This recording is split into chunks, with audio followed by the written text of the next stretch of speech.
হবে, অথচ এরা কখনো জানতেন না মিছিলের শেষাংশের ভাগ্যে কি ঘটেছে।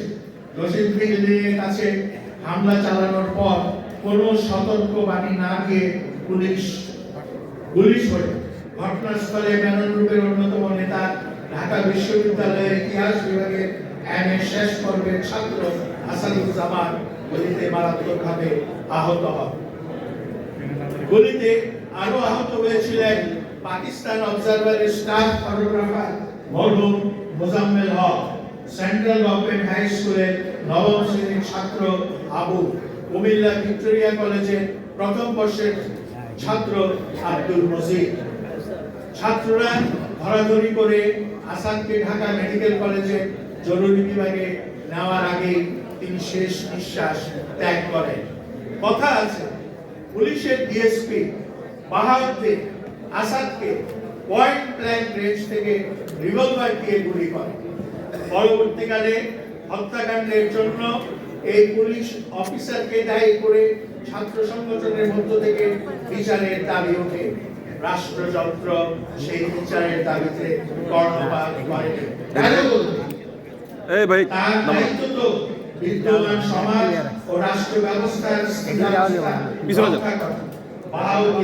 সেই দায়িত্বই পালন করেছে, তাকে বিচারের আওতায় আনা হয়নি। সমাজ যদি না বদলায় তাহলে অপরাধের বিচার হবে না। গত বছর জুলাই আগস্টের অভ্যুত্থানের বিরুদ্ধে যারা খুন খারাপিতে মেতে উঠেছিল তাদের বিচারের আয়োজন করা হলো। শেষ পর্যন্ত কি হয় তা নিয়ে সংশয় আছে। আসাদের মৃত্যুতে গ্রুপদের মধ্যে গোটা আন্দোলনের চেহারা পাল্টে যায়।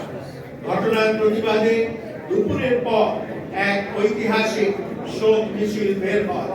ছাত্র সংগ্রাম পরিষদ সারা দেশে 3 দিন ব্যাপী শোক ঘোষণা করে। কর্মসূচিতে ছিল 21 জানুয়ারি মঙ্গলবার হরতাল, 22 জানুয়ারি বুধবার শোক মিছিল এবং 23 জানুয়ারি বৃহস্পতিবার সন্ধ্যায় মশাল মিছিল।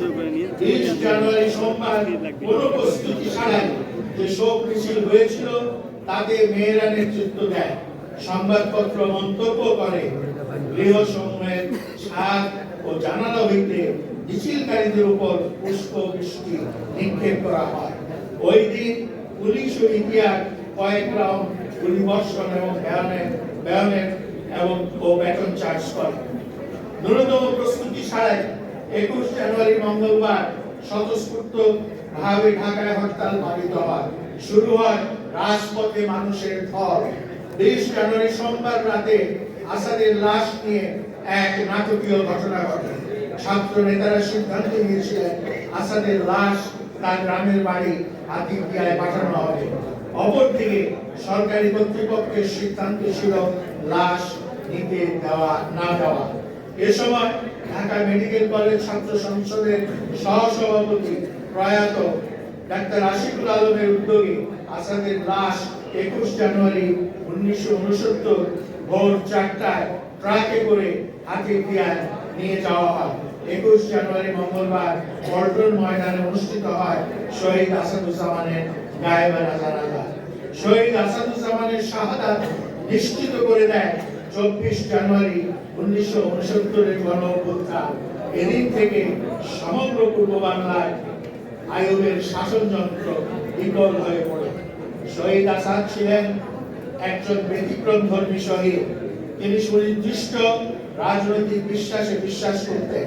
সেই বিশ্বাস বাস্তবায়ন করতে গিয়ে তিনি পুলিশের গুলিতে আত্মাহুতি দিলেন। এমন মহান মৃত্যু ইতিহাসে খুব বেশি নেই। 1969 মিছিলে স্লোগান উঠেছিল আসাদের মন্ত্র জনগণতন্ত্র। আসাদের মন্ত্র ও স্বপ্ন জনগণতন্ত্র আজ পর্যন্ত প্রতিষ্ঠিত হয়নি। কিভাবে হবে? যারা জনগণতন্ত্র করবেন তারা সততা বিভক্ত হয়ে ভুল রাজনীতির পাকে নিমজ্জিত হয়ে গেছে। বৈরী আন্তর্জাতিক পরিবেশে জনগণতন্ত্রের মন্ত্র বাস্তবায়ন দুরূহ হয়ে গেছে। তবুও ঐক্য করতে হবে, জনগণতন্ত্রের সংগ্রামকে জয়যুক্ত